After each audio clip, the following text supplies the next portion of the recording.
Hi guys, coming up on today's news, we've got details on a major cancelled match at WrestleMania, in addition to which Kurt Angle has revealed details on the role he was meant to fulfill at Elimination Chamber. Title for title, champion versus champion. It's a title on the line at WrestleMania. We'll let you know details on that. And finally, we've got some news on WWE being ecstatic about a certain development in Saudi Arabia. I'm Michael Sidgwick from WhatCulture. I'm Michael Hamflet from WhatCulture. This is the news. Right, first on the news docket today, on the major cancelled match that was presumed to be taking place at WrestleMania 38, WWE was going to go with one of the few dream matches they have left, that being the Four Horsewomen match between Becky Lynch, Charlotte Flair, Sasha Banks, and Bayley. Unfortunately, the call was made to Ronda Rousey for fans of that presumed dream match, and it's not going ahead. Now, we don't know whether it's because we don't know the extent to which Bayley remains injured, or if they just wanted a part-time star as per usual, but that match will not be going ahead. But if we want to have a little bit of copium, you're a huge fan of the Four Horsewomen, their contributions to women's wrestling in North America, that is not going ahead this year, but at the very least, they are aware that it's one that people are really, really into. Rare that WWE have something in the locker. Rare that they've got something saved. It's by almost luck and chance that we've gone, 6-7 years without this match taking place since it lit up NXT, and all four of them did separately and then again together on the main roster. I think the best we had was them drawing a decent number at Madison Square Garden for a tag match from Monday Night Raw a couple of years ago, so there's even precedence there to suggest that the four of them coming together still matters to people in the way that I guess NXT does and did. Bayley's injury status notwithstanding, you've got the situation with Ronda Rousey buying them not one but two huge WrestleMania matches. They quite smartly left Becky Lynch for another year while they figure out the dynamic of that when you do Charlotte Flair this year. People really wanted Becky Lynch and Bianca Belair to feel like SummerSlam wasn't time wasted. So this seems like a wise move all around. Obviously, the Ronda Rousey thing is the news here. As soon as that call was made, they were going to lead with her.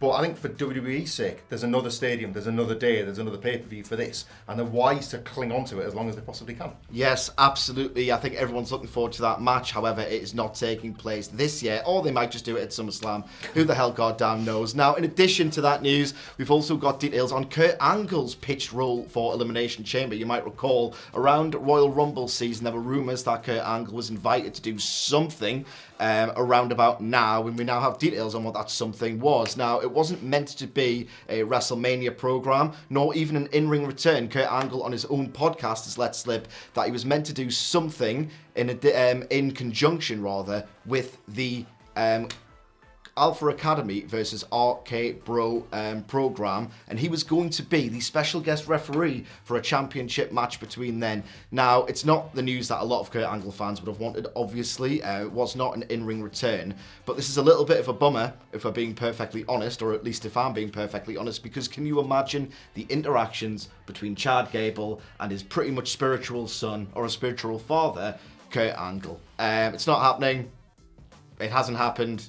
Plans change, as they so often do in WWE. It would have been nice to have had it sort of made canon that, yes, we do perceive internally Chad Gable as the new Kurt Angle, if you like. I would have loved to have seen the comedic set pieces involving those two. It's not happening, but it's nice to know that they finally see what we see and what we've seen all along. Chad Gable is basically the spiritual descendant of Kurt Angle. So what do you think of this? It's a shame it hasn't happened. What I will say is I'm glad the story's actually out there via Kurt himself. WWE, rarely for them, did the work. We'd acknowledged in episodes of Monday Night Raw leading up sequentially to what appeared to be a Kurt Angle surprise that they had mentioned, I think it was intelligence and integrity.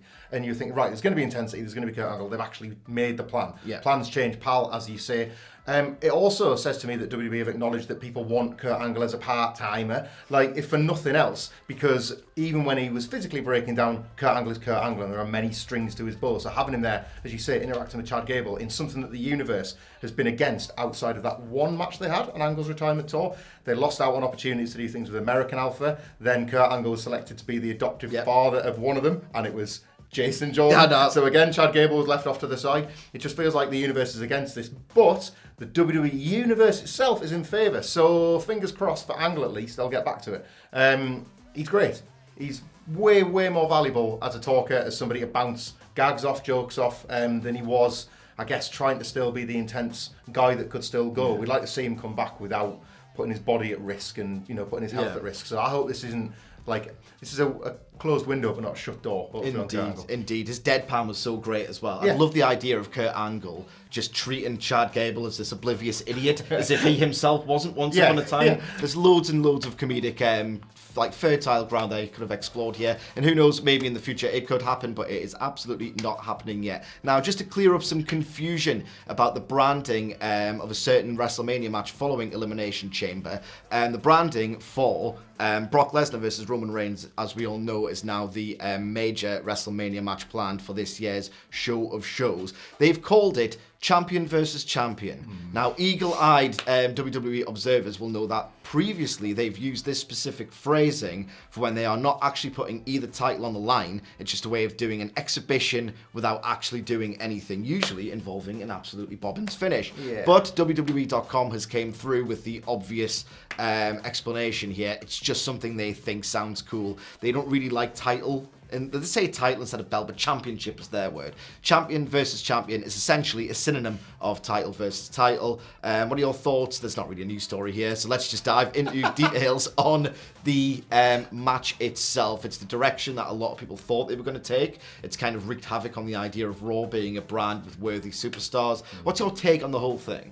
I'm glad it's belt for belt, as you say, title for title, the stuff they won't say, because Survivor Series is the one night a year where Raw and SmackDown stars can meet. Yes. So that wouldn't have worked at WrestleMania, No, would it? wouldn't so have. they had to put the titles on the line to differentiate this from that one night of the other 363 in a year.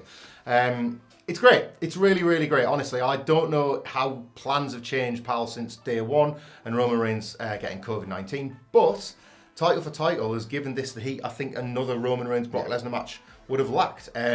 They've established a bit of parity between the men's and women's divisions, because it was always felt, you can do title for title, you can make a Becky 2 belts, but that always made the women's division feel almost secondary by comparison. It's like, you can't actually do this with the men's titles. And similar to Becky Lynch's 2 belts followed by 1 immediate loss, somebody's going to beat Roman Reigns, like you would assume, fairly soon after WrestleMania, if Roman Reigns wins both.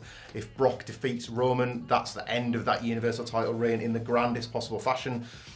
Fans of a certain vintage, ours especially, will remember the Ultimate Warrior holding 2 belts. A lot of younger ones think of Becky Lynch. That's WrestleMania stuff. So it does sort of feel, I don't know how much of this was looked into, I don't know, it felt like somebody just had the idea one week and sent Paul Heyman out there to speak it into existence. It didn't ever feel like it was on the docket until randomly it was. Maybe Bobby Lashley's injury contributed, we don't know yet.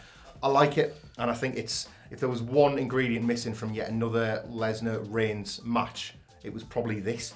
And I don't think anybody would have foreshadowed this or forecast this as late as maybe December, January time. No, I agree. And news related to this, worldwide supplies of copium are going through the goddamn roof, because people have realised that, you know what, if they do champion versus champion, title for title, however you wish to brand it, and if there's one champion holding both titles, maybe, just maybe, there will be a brand split end, and we could have a joint roster, no need for the brand warfare of Survivor Series, which would be a good sort of result from this news story that a lot of people are sort of trying to conjure into existence. I don't think it's happening. I think USA and Fox like the idea of having exclusives on certain stars. We've seen this reported in the past with Charlotte Flair, with Brock Lesnar. Do you see this happening? And the key really is, will this improve WWE? The answer is no, but I want to get your take on it. Yeah, no and no. Yeah. I don't know why a lot of people seem to want the end of it as if it's a magic one fix. The split in 2016, which we've later realised was as much to up the value of SmackDown to get the rights fees that WWE secured in 2018, was driven by the fact that, even if it was just briefly, both shows actually felt different. WWE with split brands tends to be modern WWE operating at its best. I think in the Maya of 2014, 2015, SmackDown was a recap show, and I don't know if people even remember that because it was so missable. You would get Raw rematches, you would get highlights, things like that. There was too many wrestlers, so you would have a stacked main event or superstars roster, and there would just be, everyone would become a punchline of the guys that never even made it onto Raw, for better and worse. And, there's robots and drafts and, Survivor Series being ruined effectively. Yeah. It's probably, no matter what version of WWE you want, the better one is probably with split brands. Every now and then they can conjure up something that is pretend magic as a result of red and blue shirts. I don't know why you would choose to make it all a big purple sludge again. Yeah. I don't know. I think it's a short memory thing. And 2 belts, like I say, I think allows a Roman Reigns defeat somebody right now, in the midst of this head of the table run, might actually get over a little bit as a result of taking a title from Roman Reigns without sacrificing the 600 days he's had with the Universal Championship. I would far rather that than revert to, as you say, the dark days of early 2010 SmackDown. It was so incredibly inessential. Trust me, nobody wants that again. I think fuel's been added to that particular fire with the waves upon waves of releases that we've seen. The roster has sort of streamlined itself almost. It hasn't really. Vince McMahon fired a lot of them, but the roster has kind of streamlined in itself, and that sort of converged with the title for title stuff to make people connect some dots that I don't think need to be connected. Now, finally, the last news story today, per Mike Johnson of PW Insider, WWE internally are said to be ecstatic at the progress made for women's wrestling in Saudi Arabia. We have gone from it being absolutely verboten to have any women's matches on that show to now having multiple women's matches on that show, and furthermore, they are no longer wearing the t-shirts that look like they are 8 sizes too goddamn big, and they are just merely wearing bodysuits. Now, I've got a big, profound question to ask you, Michael Hamflett, here. So I know this is just a bit of a fluffy news video, but I really need your take on a really complex geopolitical situation here. Is WWE continuing to influence the world? Are they going to really set the world to rights? Or is this just a gradual, incremental way of insidiously doing propaganda? Michael Cole, a year ago, Michael Sidgwick told me that women can drive in Saudi Arabia. So for you to have any snark in your tone when you ask that question is shocking to me. When we are talking about companies influencing the world, there can be no more disgraceful than WWE to try and do it. Look, we are never that equipped to cover this topic in the way that we would all like to do, and nobody is, and that's sports watching's great success.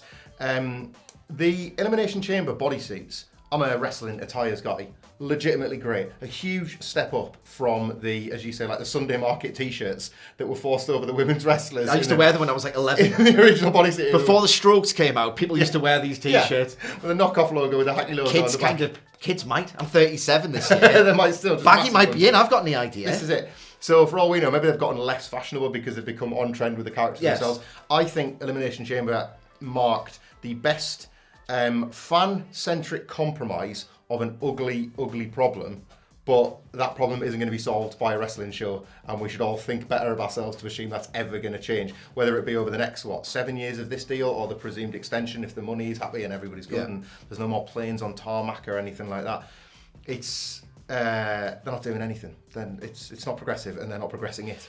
No, I have to agree with that cynical take, but it's the right one. Look, we're not saying that nice things can't be yielded from this fairly ugly arrangement between WWE and KSA. All you have to do is look at like the post-match sort of scene between Becky Lynch and Lita and the fandom to realise, yes, some good can come of this, but they're not continuing to influence the world at all. I think it's an incremental, insidious, possibly the plan from the start.